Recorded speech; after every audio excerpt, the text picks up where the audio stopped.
watoto wa Mungu ni zaidi, na watoto wa shetani nao ni zaidi. Shetani ni wapi? Watoto wa shetani ni wale ambao wanafanya mambo yasiyompendeza Mungu, wanafanya dhambi.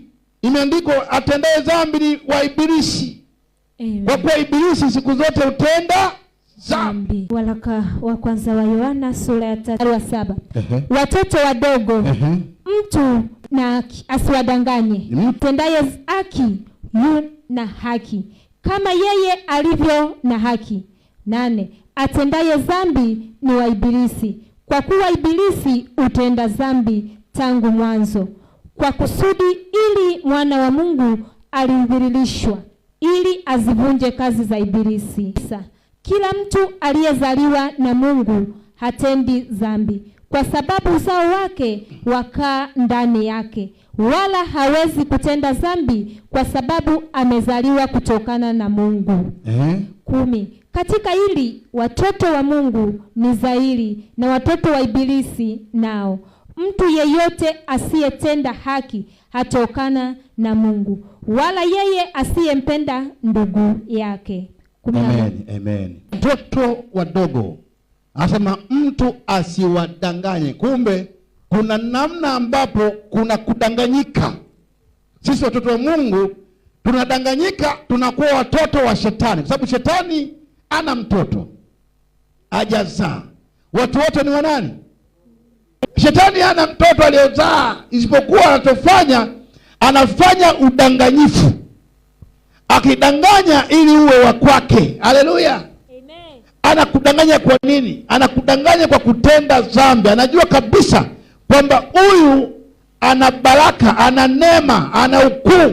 Sasa ili kumuondoa kwenye ukuu, kwamba ni mdanganye atende dhambi, akitenda dhambi anakuwa sio wa Mungu tena, anakuwa wa shetani.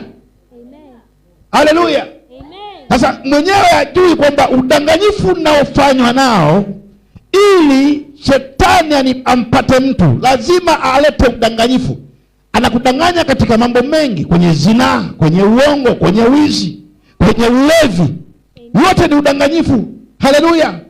Anasema mfalme wa anga anawapotosha watu, vijana wamekamatwa. Kwa unakuta kuna watu ni vijana wamekamatwa kwenye mambo ya ulevi, wamekamatwa kwenye mambo ya uzinzi, kwenye ushoga, kwenye usagaji. Yaani wamekamatwa, wamedanganywa. Haleluya. Amen. Ushoga, ulevi, wizi, udanganyifu, utapeli. Sikiliza, hayo sio mafundisho ya Mungu. Amen. Haleluya. Amen. Mungu ana mafundisho yake ya watoto wake ambao Mungu ameachilia. Haleluya. Lakini shetani naye ana mafundisho yake, anasema ati nini? Ati nini?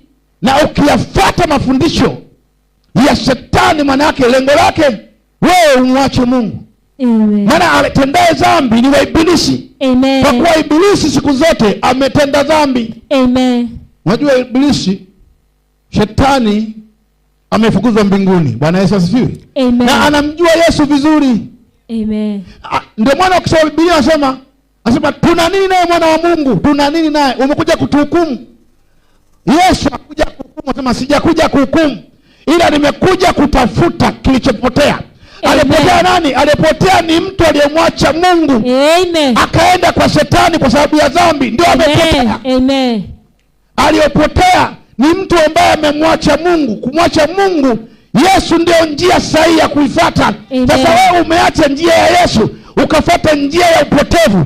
Kwa yeye anakuja ili akuondoe kwenye hiyo njia. Amen. Ili uje kwenye njia sahihi ambaye ni Yesu. Amen. Bwana Yesu asifiwe. Amen. Haleluya. Maana kuna njia sahihi ya Mungu na kuna njia za upotevu. Amen. Na njia za upotevu, Biblia inasema ni njia pana. Haleluya. Njia pana, watu wengi wanaipenda, ina anasa. Amen. Haleluya. Ina makahaba, ina mashoga, ina wasagaji, ina walevi. Amen. Bwana Yesu asifiwe. Amen. Unakuta kuna vitu vingine vinavutia. Bwana Yesu asifiwe. Amen. Yaani kuna vitu vya shetani anaviweka vinavutia, viwavutie wengi. Amen. Kuna majumba makasino yanavutia kuingia, yanavishawishi, wamewekeza hasa vijana. Vijana sasa hivi wamekamatwa fahamu zao, wamedanganyika. Kuna sehemu unakuta kuna bai na kila kitu. Ndani mna magesti, kuna pombe, kuna hiki, ina kila kitu, ina michezo yote. Amen. Usikose, kosi chochote mule. Mkitongozana, gesti ipo ndani.